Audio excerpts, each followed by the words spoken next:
God knew that you're for me. Oh, it was written in the stars, the moon and the seas.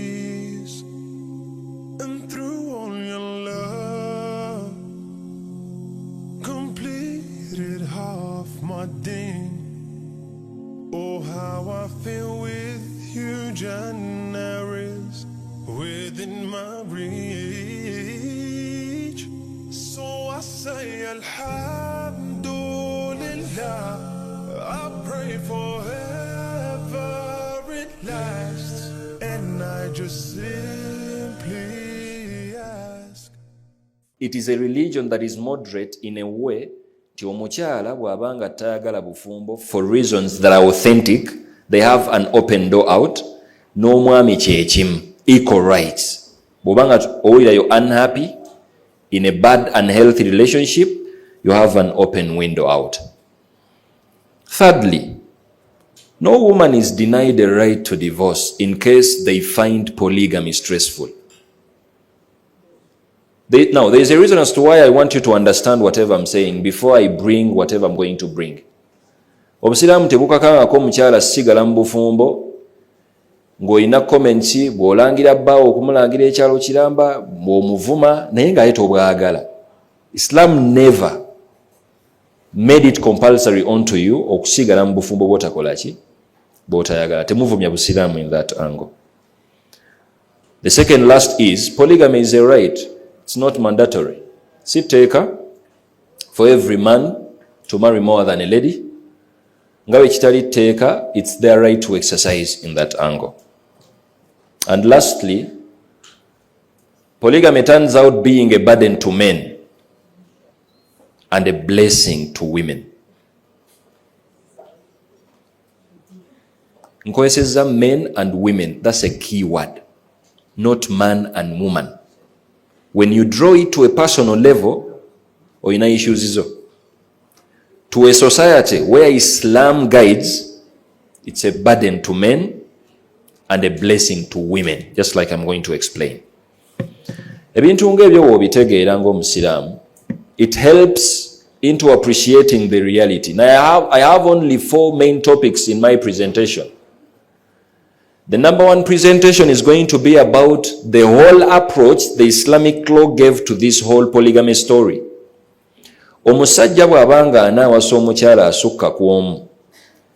Let every Muslim understand that polygamy was not invented by Islam. Omuntu yenna ayogera nga mukulu ng'agamba obusiraamu bwe baleeta polygamy, ky'otukolera kyekyo tulaga nti you're too unserious to a level nti you don't do any research. Ate oyagala kwogera mu bantu. Islam never invented polygamy. Islam found polygamy in place, disorganized. What Islam did is to give a new shape and design to what we believe polygamy is. Now, we all know it's factual. Many societies, in any knowledge base you're having, baali bakiina nti gwe bayita omusajja tebamubalira bakyala babeera nabo. Now, visit any knowledge base you're having. Let me start with the culture one here. Kalo hizo bato kaddiye nnyo obanga okaddiye ekimala. Are you aware polygamy is news here in Africa? Definitely no. Actually, it was more worse without no conditions, without no limitations. But what Islam came in place, Islam came to give a new shape, a more reasonable one, to make sure everyone in that relationship is having equal rights to share. Now let every Muslim understand, and whoever wants to throw rotten eggs, luzungu gye luli olwaja nkiganda wazzaamu nnyo, ayagala okukanyuga amayinja amavundu ku busiraamu ng'agamba eddiini y'abwagazi, ddiini y'abasajja kulagira kuwasa more than one.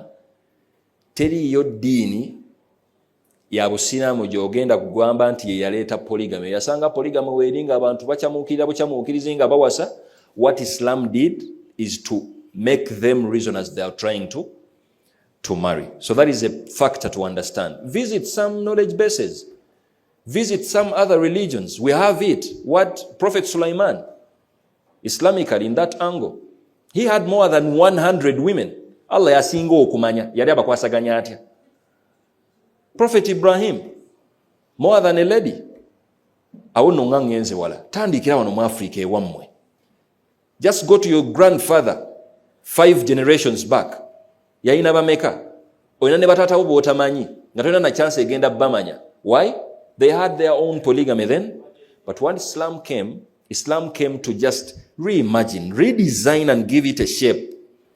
Kuba yakimanya nti omulembe gw'abasomi gujja yeffe nno wano. Allah subhanahu wa ta'ala in the Holy Quran, verse 3, Surah An-Nisa. Yavaamu ekiragiro. Wa in khiftum alla tuqsitu fil yatama. Bw'obanga otidde okwenkanyankanya wakati wa bamulekwa, fankihu ma taba lakum minan nisa, then take an extra mile of marrying more than a lady, bosiimye osobola okuwasa ababiri, abasatu, abana. Wa in khiftum alla ta'dilu, bw'oba otidde nti you're not going to be just with them, fawahida, then stick on one lady. Now, another factor here is Islam is the only religion that made it authentic that it is an option to only marry one lady. You won't find it in any religion authentically. But if you've researched well, it's only authentic in Islam that we take it as an option. Time is limited, and I just want to make sure my presentation is done justice. Not details, but it is also a factor. Now, Aisha radhiyallahu anha byamusobera. Bwe byamusobera n'abuuza nnabbi nti aya zikwatagana zitya n'abantu ate bamulekwa ate n'okuwasa bikwataganira wa? A companion one day marched to Aisha radhiyallahu anha, and then he was like, I want to understand this verse. Allah yakava ku bamulekwa, and the next step is alagira basajja genda kuwasa. What is the relationship between abasajja okuwasa ne bamulekwa? Now there are 2 translations and the approach. Please understand it. The first approach is olutalo lwaliwo olw'obusiramu ghazwatul Uhud. Fenna tukimanyi baatukuba. Abasajja ne bafa. Ate olutalo we lubeerawo abasajja be bafa si bakyaala. Bannamwandu baali bangi nnyo mu records ng'ate balina n'abaana. So the essence was approach esooka ti Allah yali alagira basahaba abaali prioritizing to have an orphan nga bamulabirira ng'asobola okulabirira omwana omuwala n'akula omwana n'anyirira ebisusse. N'ayagala okumuwasa ate nga yabadde amulabirira ne kiteekawo okukyankalana ate ye mukama we ate yalinga taata we ate yagenda omuwasa kati ate agenda mulyaza amanya agenda muwa amahala atya nga bibuzaabuza. Now it was sensitive in a way nti omuntu okubeera omwenkanya to such a girl gwaleze mu makage for 20 years kimubeerera kyangu okumulyaza amanya okusinga gwawasize ewalala nga tamuyinaako kaki kakwate. Aya kwe kuva Allah n'agamba nti wa in khiftum alla tuqsitu fil yatama. Wemba mufunyeemu ng'abantu abategeera nti you are not going to be just, practice justice with these girls abakuze mu maka gammwe, take an extra mile of marrying elsewhere. Babiri, basatu, bana, or making sure ntokola ki tobeera unjust. And the second approach is mulimu abamanyi abatuuka n'okugamba nti Allah ayeno yajogera ng'asaasira nnyo abakyala abalina abaana and they don't have marriage. In the angle nti abakyala abalina abaana nga ate balina bufumbo, chances are high no one is going to prioritize them as wives. Ate wabanga Allah alagira okubanga ateeka obwenkanya mu bamulekwa in a way bw'ogyewange nga ngenda kukuwasa ng'olina abaana, nina abaana abange benzadde ne mukyala wange, I have an obligation to treat your kid and your daughter or maybe son just like mine with just nga sibaawudde. And that's why some scholars were like, aya y'obwenkanyankanyaawo Allah bwe yali ayogerako mu ntandikwa kwe kwenkanyankanya wakati w'omusajja alina omukyala gw'afunye ng'alina omwana to make sure they practice justice with even the kids. Wa in khiftum alla ta'dilu fil yatama. Now this is the background Islam gives us if you want to think about polygamy. And Islam, as we term it, it's guidance to the society. Obusiraamu buba buwa amagezi. Busukka feelings z'omuntu, busukka entegeera y'omuntu, and we prioritize the greater good. Now, if there is the greater good, we are going to always prioritize that, because if the society is perfect, that's where your kid, boy, is going to get a wife tomorrow. And that's the guidance Islam yetuwa. Let me switch to the justification of polygamy now, from the logical part of view. Abantu ebiseera ebisinga, if they are trying to throw rotten eggs to polygamy, buli muntu alina by'ayogera, tetugaanye. Nayagadde nnyo nfuneyo omuntu mu audience nga mukambwe nnyo tayagala polygamy. I know you there. Please. I have limited time. No? Yes. Yes. I need someone who is pro-polygamy and someone who is oppo-polygamy. I recognize the arrival of Hajakram Lubega, Director, Omka Foundation.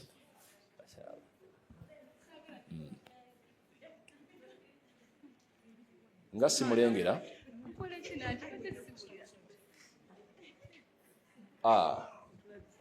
Sister Khadija. Naam, Sister Khadija, oli kuki owagira polygamy oba? Assalamu alaikum wa rahmatullah. Wa alaikum salam wa rahmatullah. Sagala bikolwa biri mu polygamy. Toyagala bikolwa? Bikolwa biri mu polygamy. I cannot be against polygamy because since akiteekawo naye ebikolwa ebikolebwamu.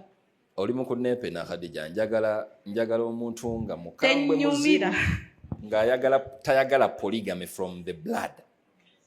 Gwenjagala. From the blood? Yes. Sijagala. Amaze n'atuuka ne yeekuba ccu.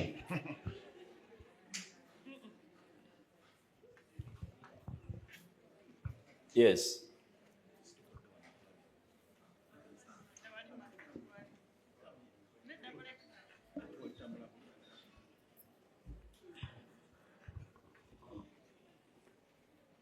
Now, Sister Fatima, yes? What is your stand?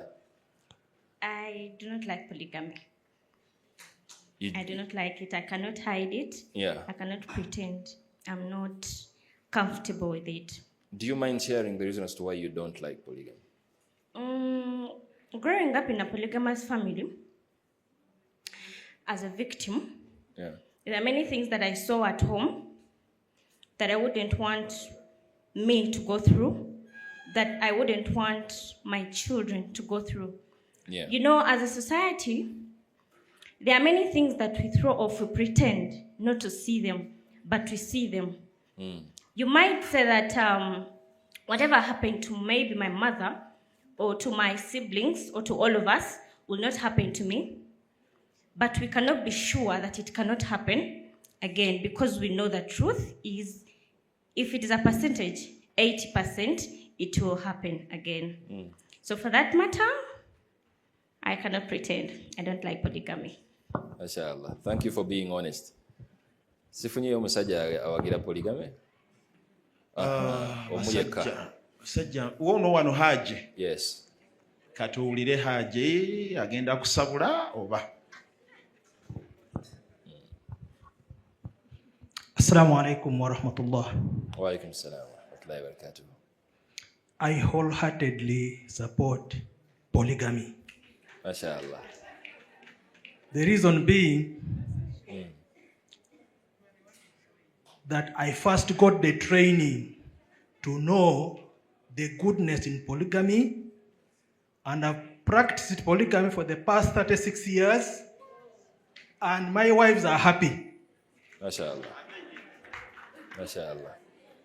I have 2 wives, and I'm enjoying the polygamy. Thank you. MashaAllah. Barakallahu fikum. Barakallahu fikum. Waliwo abuuzizza wano nti abakyala be yabaleese oba? We shall get to that. Do you still need more? No. That's enough. Now, thank you for the submission, and may Allah subhanahu wa ta'ala grant you goodness, and may you never lack in any way. Ameen ya Rabbi. My audience today, I want us to go through this reality so that we justify polygamy together. Let us address the gender numerical imbalance. Now, it is a reality and fact that when we consider male and female, bani abasinga obungi? Abakyala be bangi. Now, ezo si mboozi zange wabula ne census eyakaggwa kati. It is a reality nti abakyala bangi as compared to males. Si n'ekyo kyokka, I took it as an obligation to interview some pediatricians nga mpulira njagala kukitegeera butegeezi. Mujja mutya okubanga mmwe bangi nga ffe batono. One honest one yaŋŋambye yaganye okumwogera erinnya ndowooza engeri gy'abadde omukyala muyinza omubuukira ennyo. N'aŋŋamba nti the reason as to why it is such, if you're well versed medically here, you know omwana omuwala in the infant stage is more strong as compared to omwana omulenzi. In that angle, abaana abalenzi nga bato bafa nnyo as compared ku baana abawala. It is even got nti ne mu busiraamu ebaffe it reflects. That's why omwana omuwala bw'akufukako onaaza olugoye, omwana omulenzi bw'akufukako omukola ki? Now, we are built differently. Nti omwana omulenzi gy'akoma okukula gy'akoma okuba n'amaanyi, gwe omuwala gy'okoma okukula gy'okoma okunafuwa. And that reality brings this imbalance now as a reality. The second factor is the birth rate. Visit any general hospital you know. Ask for statistics. Numbers never lie. Buuza nti mu mwezi bazaala abaana abalenzi bameka n'abaana abawala bameka. Ekyo Allah yakiinako obuki? Kale katuveewo okuba oyinza okugamba nti wagenda mu ddwaliro nga by chance baana abalenzi be bakola ki? But let's get to the death risk. Baani abasinga okufa in your logical sense? Ffe tufa nnyo kubanga whatever we do ekitufuula n'abasajja kuba protectinga. Meaning, omubbi bw'ajja ewange sikirowooza nako, njaffa naye nkuleke ng'oli nnamwandu ne bbawo kyayina kati ate ggwe bw'ajja weekweka amabega wa mugongo gwe. Ndeesa example ya mubbi, but they are engineers, emirimu abasajja gye bakola egy'enjawulo. Maybe they are not white collar jobs. Chances are high nti omusajja oyo ne stress gw'ayina agenda ffa kusooke. That's why mu biraamo by'abasajja bingi as compared ku byammwe ne oba oyina ssente. Kuba kimanyi akola to make sure wooli ng'oli mulamu. So that reality of numerical imbalance tetwenkanankana abakyala bangi baifa ate abasajja batono. Now, there is something we need to add into that factor. Abasajja batono n'abategeera batono nnyo. Abakyala bangi n'abategeera era bakola ki? Batono nnyo. Kati there is a chance mu basajja abatono betwogerako mulimu abali mu kkomera. You don't need a husband ali mu kkomera. Mulimu abaana abato. You don't need them as husbands. Chances are high nti ennamba yeeyongera kukola ki? Ate okoze ne ku ssente.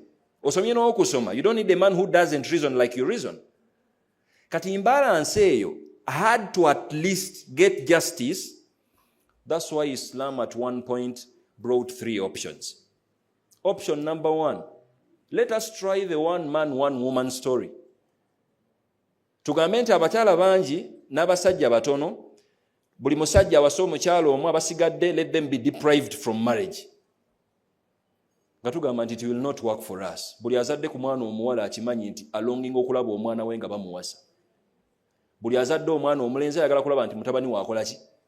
Awasa. But if it is a one man, one woman story, kugwe kiyinza okukolera kubanga oli mu bufumbo, but as a society, bwe bakuwa n'abakyala w'ekitundu, ogenda kudiba ne one woman, one man. Because when a lady is not married, there are higher chances okubanga obwononefu kukola ki? Naddala nga mulamu. Now, one man, one woman tetukola ki? tetukolera because we can't opt to that.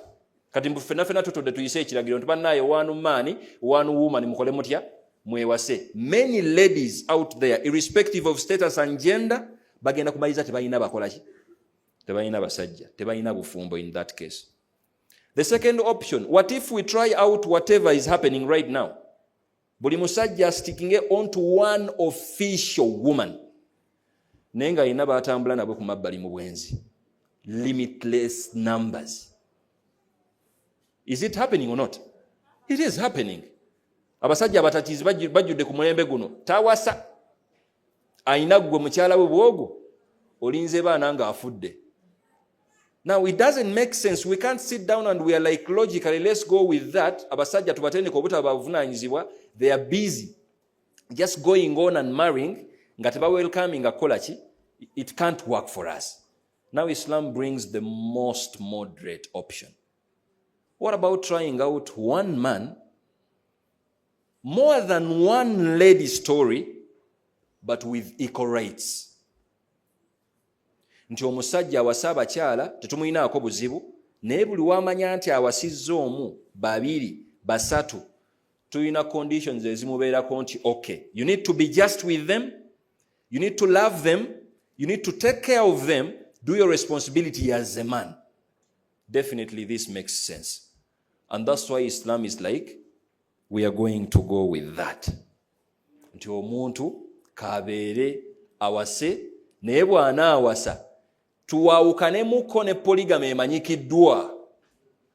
Ey'omuntu okusanga omukyala ne yeebaka naye ne bazaala omwana tebeewasizza, eyo story tusooke tuzeerabire. Let us focus on to good people yemmwenno that prioritize society upbringing okusinga, because that is the greater good, okusinga ekintu ekigenda okuleetera society okukola ki, okwonooneka. Now to me it logically makes sense okubanga omusajja omu awasizza abakyala baasukka ku omu naye nga musajja yenkanyankanya mu bakyala abo.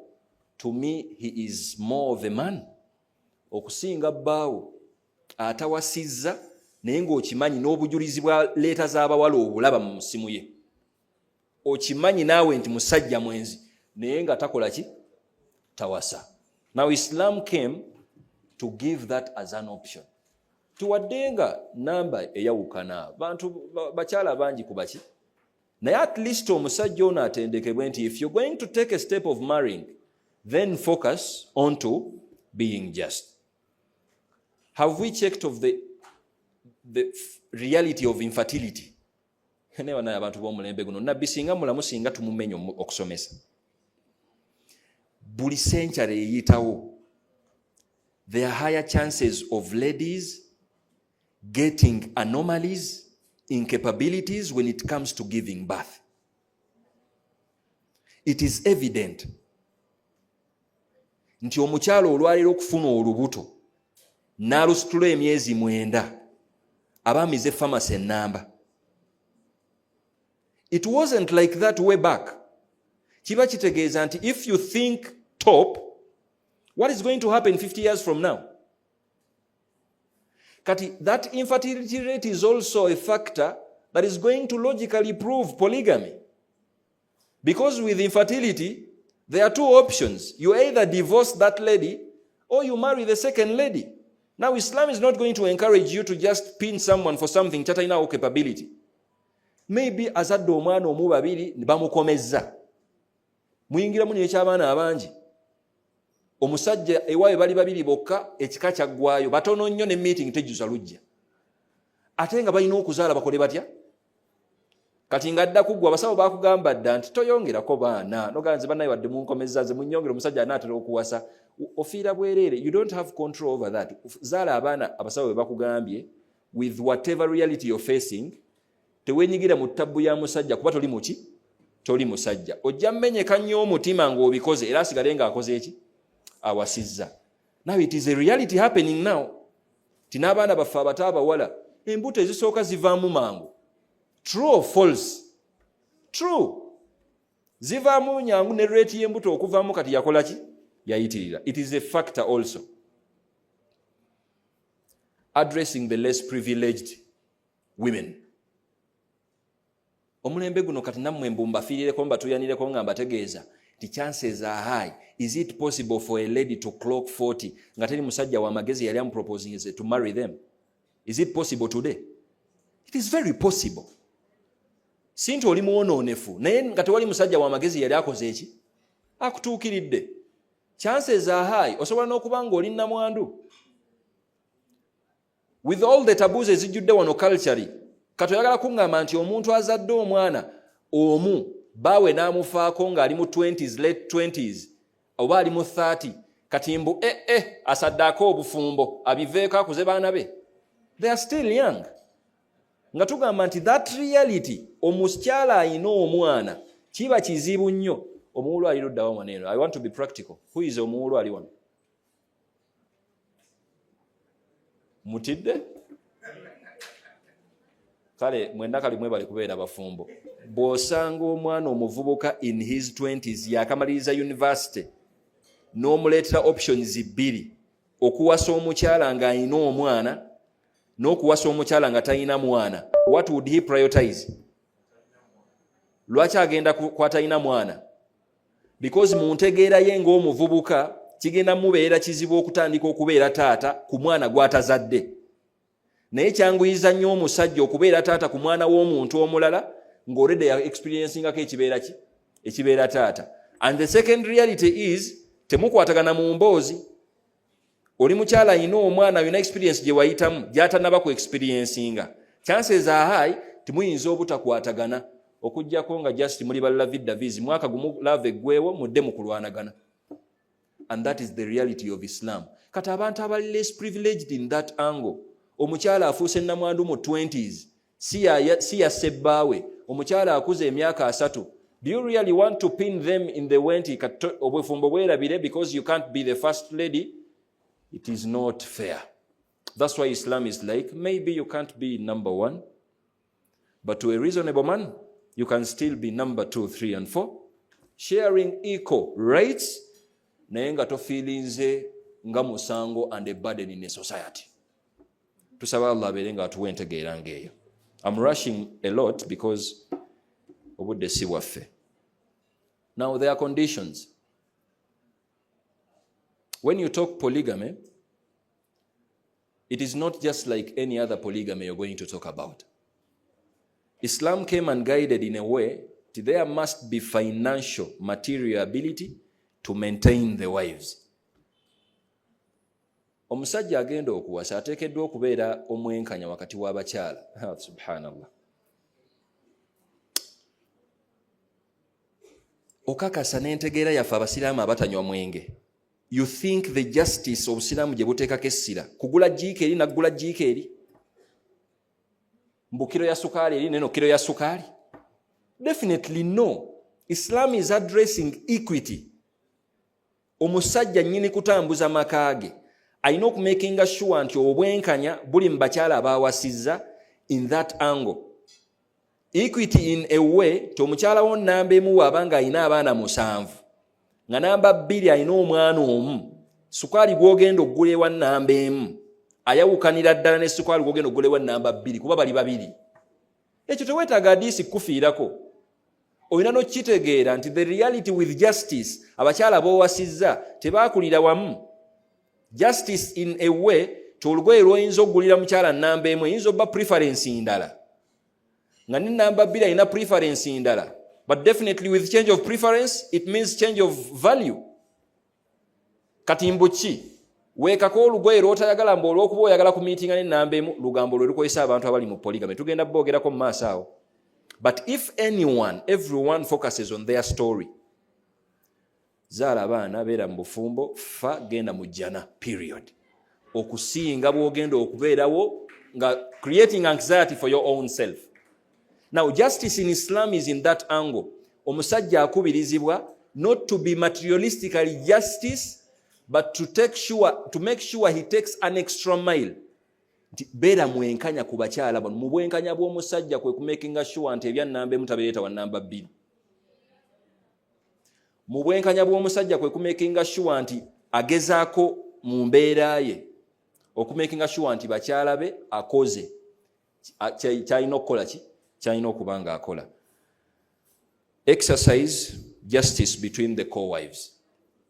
Kakati Allah mu Qur'an yakimanya nti abakyala engeri gye bali biased already, which is very okay because it makes news okubanga oyagala nnyo polygamy ng'ate ffe tulowooza togenda mukola ki, togenda mwagala. In a Quranic verse, Allah was like, وَلَن تَسْتَطِيعُوا أَن تَعْدِلُوا بَيْنَ النِّسَاءِ. Now, men who are here, you're not going to, وَلَوْ حَرَسْتُمْ. Togenda kusobola, kwenkanyankanya, materialistically, even emotionally, with the wives bowasizza, ne onaboogezezzaako. The reason as to why this verse was there, yali tekubiriza basajja butenkanyankanya, naye nabbi yali awulira nga kimutuddemu. Ayina abakyala bangi naye awulira oluusi omutima gwagala okwagala namba 2 okusinga namba 3 namba 9, nawulira nga it is burdenful. Allah namutikkulako omugugu nti when it comes to love and loving someone, it is something you don't have control over. Kubanga omuntu yatendekebwa okwagala omuntu amuwa emirembe, teyatendekebwa kwagala muntu gwasoose kuwasa. Now chances are high okubanga oli namba 1 oba 2 oba 3 oba 4, naye ng'obwa namba 1 ng'ate bbawo awulira emirembe wa namba 4 okusinga gwe gwamaze naye emyaka 3. Just like chances are high okubanga ne namba 4 gwaleese kaagimumaleko gyamusanze nga bamukoze eki, nga bamuwadde. Kati Allah kwe kuvaamu ebigambo nti walan tastati'u an ta'dilu. Don't put polygamy onto that delusional factor. Mugezeeko okubanga mwenkanyankanya materialistically, bayise bulungi, tobaleetera kubanga ate obujja obumotivatinga. But when it comes to emotions, kasita tukibalaga nti opreferring omulala, gwe just kimanye nti akutebenkeza namba 1 oba 2 oba 3, tokiraga, tokinyumyako na kinyumyako kubanga bajja kyogera akimanye, kikubeeremu, Allah abeere nga akusaasira, owangaale, ozaale, oyingire jjana. Tusaba Allah abeere nga atuwa entegeera ng'eyo. Waliwo n'abantu kye basinga okwogera before I jump to the misconceptions nga mmaliriza because we are time bad.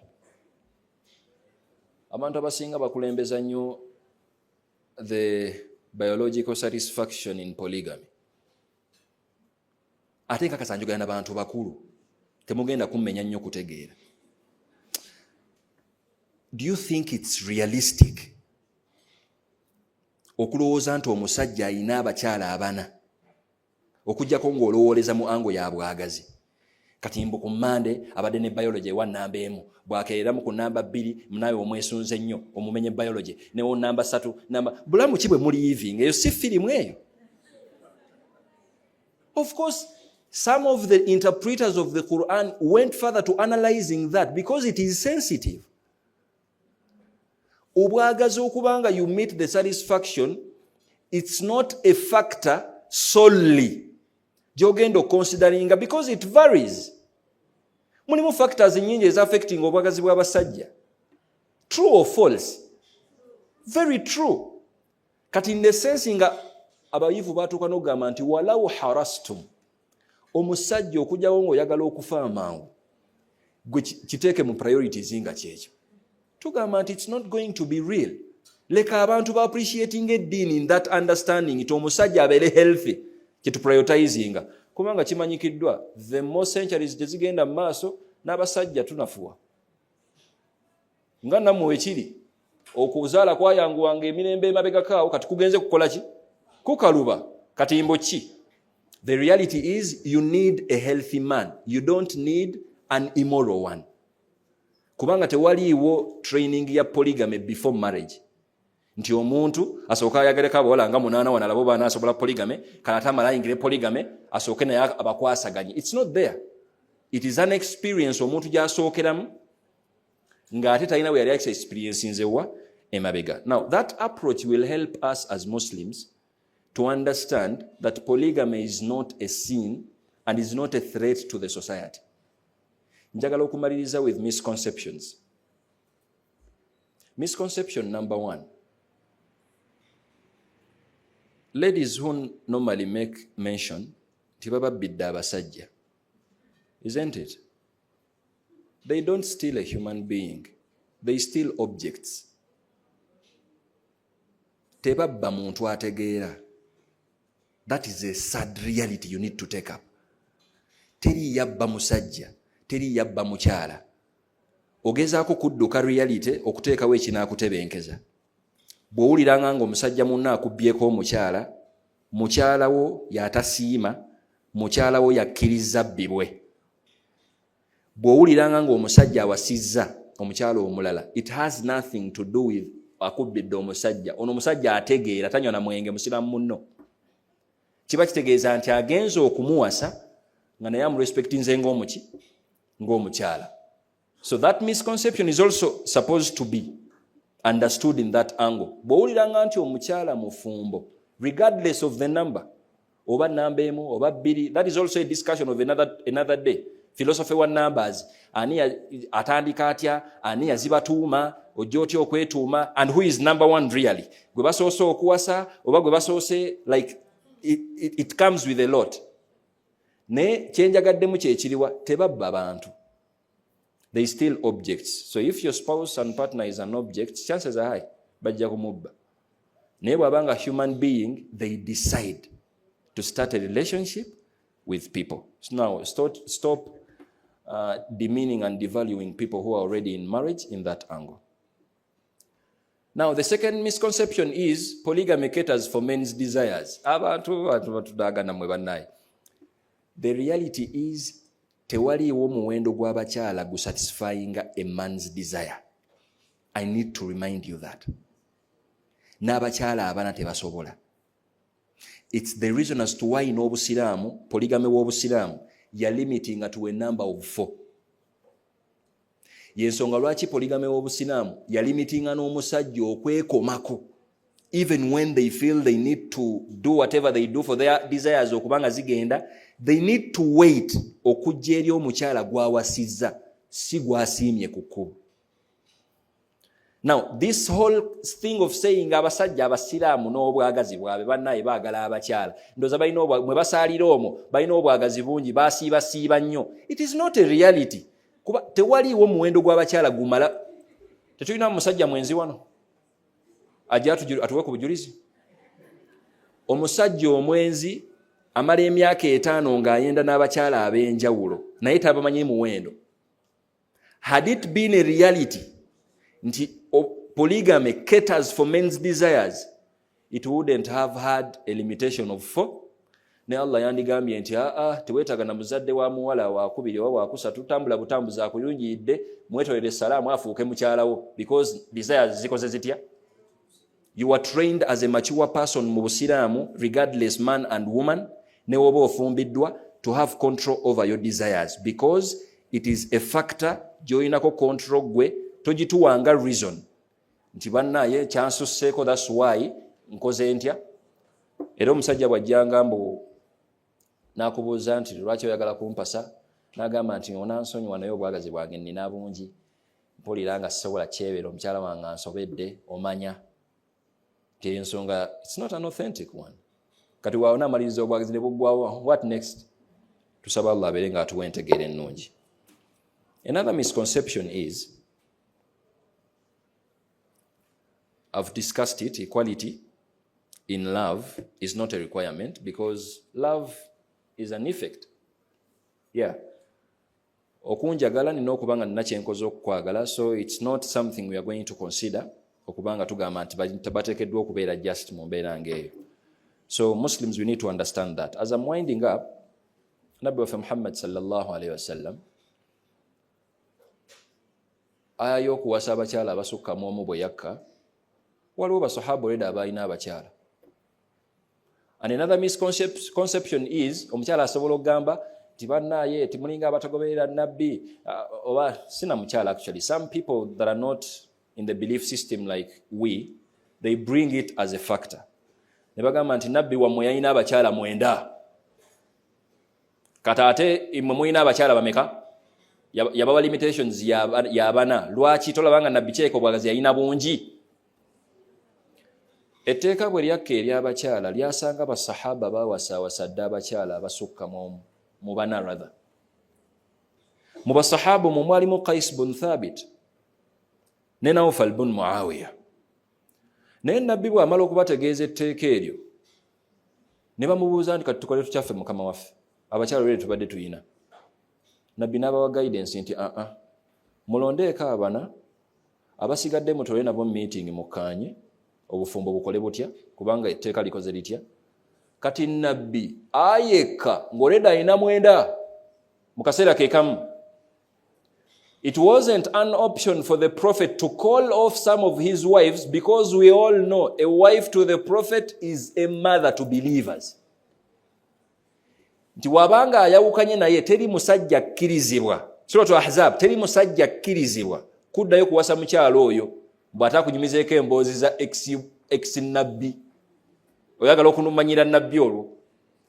Kati ng'etteeka lirina okukka nti bakyala ba nabbi kabasigale. Era baakimanya nti that exemption eri ku nabbi kubanga bakyala ba nabbi si be bamu ne bakyala baffe. They were nurtured into being that. Teri mukyala gwe yawasa okujjako nga Allah amusiimidde era nga amulagidde in some narrations nga Zainab nga bwe tujja biraba maybe in some other platform. So that misconception has to be addressed in that angle. So Obusiraamu si ddiini ya bwagazi giteeke ku bulala. Nabbi wasn't that. I want to conclude the session today.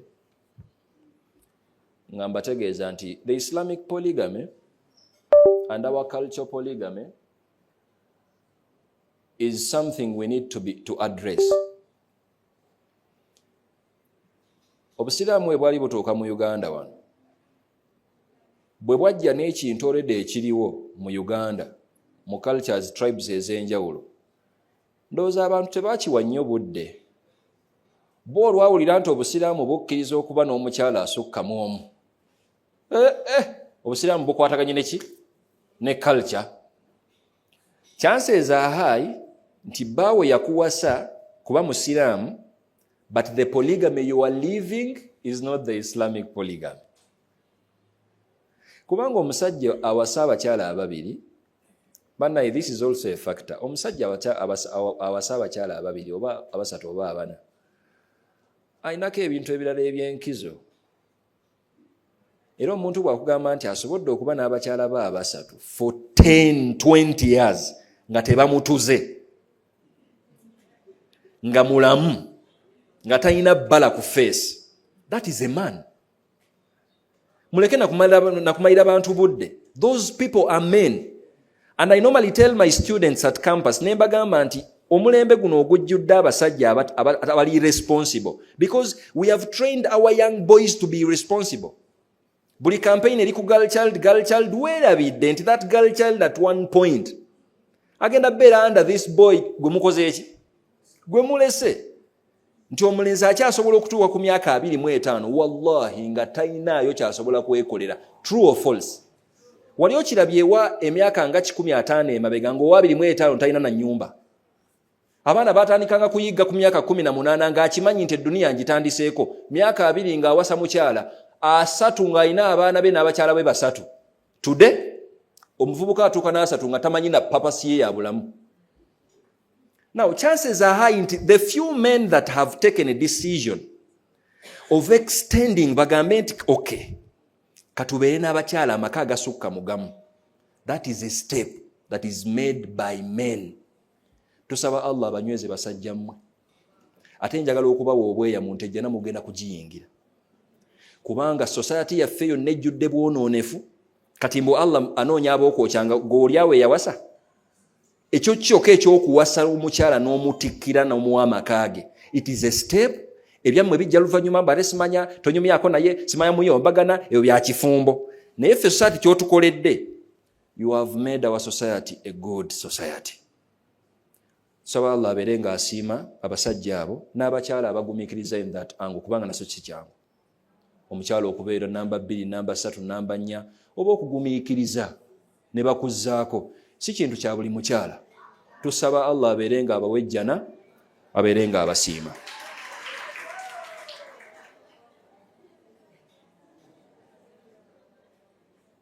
Kati ekinjogeza ku nsonga eyo, polygamy waffe owa culture n'ow'Obusiraamu oteekeddwa okumanya polygamy ekyomutuufu gw'olimu. Oyinza okuba nga olw'okuba bbaawo Omusiraamu kati olowooza oli mu Islamic polygamy, naye ng'amazima gali nti oli mu polygamy wa culture. ate owakali kyoyo obusiraamu gwajja ne bumugjawo. Owakali kye mumumanyi omusajja asajjalata muleke azaale abaana ku mabbali. Ezo hadiisi ezitalinako wadde sanadi. Muleke azaale abaana emabbali eyo, gwe mukyala beera awo. Kati n'omukyala ali mu bufumbo, bannayinza omukyala kambeere wano omusajja abaana bandeetera bonna bonna nze nja kukola ki? Nja kulera. Omusajja alina entegeera bw'etyo, tujja kutuuka n'omukyala tumugambe nti engeri hadiisi eno gyetalina sanadi gireke ne mukyala wa giteeke mu nkola. Engeri gye muli abafumbo naye muleke azaaleko ebweru aleete abaana mubakulize wano. Leete azaaleko ebweru aleete omukyala mubakulize wano. The last misconception olw'obudde, omukyala asobola okubuuza nti lwaki obusiraamu tebwatukkiriza kuwasa naffe basajja kusukkamu omu? Kufumbirwa rather. Ennaku zino bawasa. Abakyala beepansa ennaku zino bawasa n'abakyala, bawasa n'abasajja rather. Naye it is something that is used with people who are against Islam. They are like obusiraamu lwaki tebwakkiriza mukyala kuwasa oba kufumbirwa musajja asukka mwana mwomu ne bukkiriza abasajja. Ensonga eri emu obwo tutamulabudde. Ani yali akozeeko obwa sex worker wano nga tonnakola tawuba? It has never been a threat omukyala afumbiddwa ew'omusajja nga kimanyikiddwa bulungi nti consummate we ye bbaawe yekka. They have never been threats as compared ku mukyala nga yeebaka n'abasajja bangi. Obudde butono tebumala, naye noonya mukwano gw'omusawo omubuuze kabenje ki? Okay, mulaba sex workers abo teriyo bantu basinga kwekebeza birwadde. Even in the West, US in particular, if you travel enough and do some interviews necessarily, because numbers never lie, all sex workers balina routine naddala mu nsi ezitabalinaako buzibu. They have a routine nti mu mwezi oba mu wiiki babakola thorough check-ups sexually at least twice. Ng'ensonga enkulu lwaki babakola check-ups ezo, even when you inquire them nti gwe omukyala omufumbo bakakukolako check-ups mmeka ne bakyala bo? Definitely no. Just obeeramu na mukyala mwenzaawo n'omugwamu n'omugoba. Naye nga check-ups tezeetaagisa because mature people have come to agree nti tuli mu bufumbo katutambuze obuki. The gist of the matter is the semens of I don't want to be vulgar. The fluid gye wavaamu ezaala, the sperms of a man, were not designed to meet in one womb. It is the reason as to why Islamically kimenya mateeka omusajja okubanga yeebaka n'omukyala ali olubuto naddala nga siwe. Muleke azaale omuwoowe naawe otandika omuteekamu abaana ababo. The one reason is ensonga esooka that water was not designed to meet in a womb. Sex worker yenna ali wano kajjambo naye ensonga lwaki oli mulwadde because weebaka n'abantu abo abangi. You're filthy in that way. Kola tawuba mangu, genda weejjanjabe, look for one man, be with him. Ekyokubiri, tibambi omukyala teyandimazeeko. When it comes to the child legitimacy, kyanguyira nnyo gwe okutegeera abaana bange wemba nina omukyala asukkamu omu n'omanya nti abaana ba SHEIKH BURAFU beebo kizibuwalamukko. Wembanga nange nafumbira ow'omukyala kati mbu omukyala oyo ayina abaana legitimacy eba etagala. So that's the one reason as to why obusiraamu bwateekawo that position. Ky'omukyala, it is not her position okubanga atabika abasajja, naye ate omusajja Allah bw'ateekamu obwangu aba asobola okutambuza amaka ge. I want to conclude nga mmaliriza n'ensonga bbiri. Ensonga esookera ddala, please, if you're in a polygamy story, try your level best to make it a right story. Saballa berenga abaguiding. I'm not saying it's easy.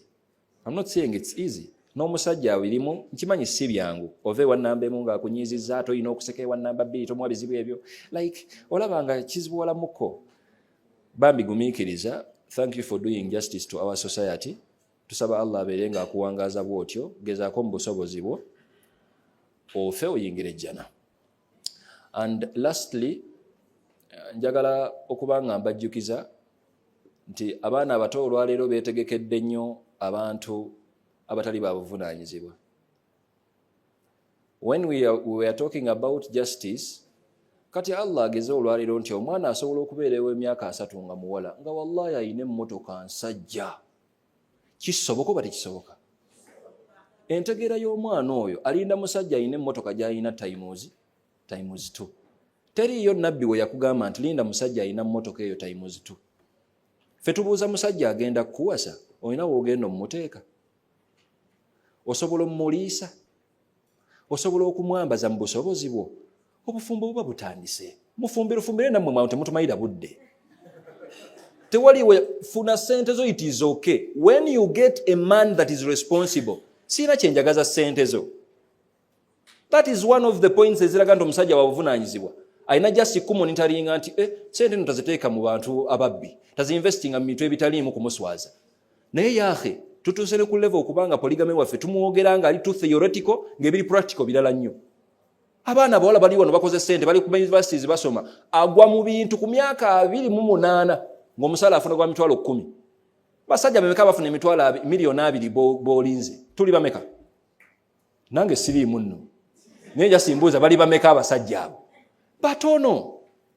Now, if we want our society, abaana baffe tubatendeke nti obufumbo buli basic like that. Tusooke ffenna tuyingire obufumbo, tutandike okudiringa n'ebiriyo. Bannaaye ate katono wa lugambo, ate katono wagira bw'ati, teyenkanyankanya, naye nga tukendezezaako abaana baffe okubanga bali kuki?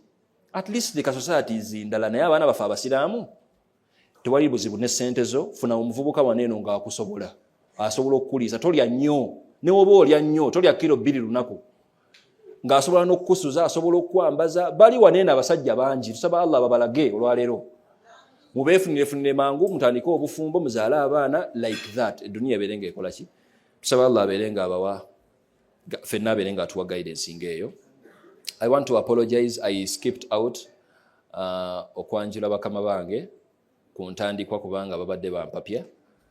Naye I would like to recognize the presence of all dignitaries around, to mention but a few: Haj Akram Lubega, Executive Director, Omka Foundation, and our mother, Hajat Radhiya Namakula, the head of Women Affairs and Youth, We Youths, Uganda Muslim Supreme Council, and everyone around, bakama bange, bakadde bange, bajjajja, bannyinaze, everyone, protocol observed. Saba Allah subhanahu wa ta'ala abeere ng'atuwaamu obulungi. Thanks for indulging me. Not forgetting my Sheikh Nakamulengera, Sheikh Ali Kachope from the Consulate of Oman. You're welcome, sir.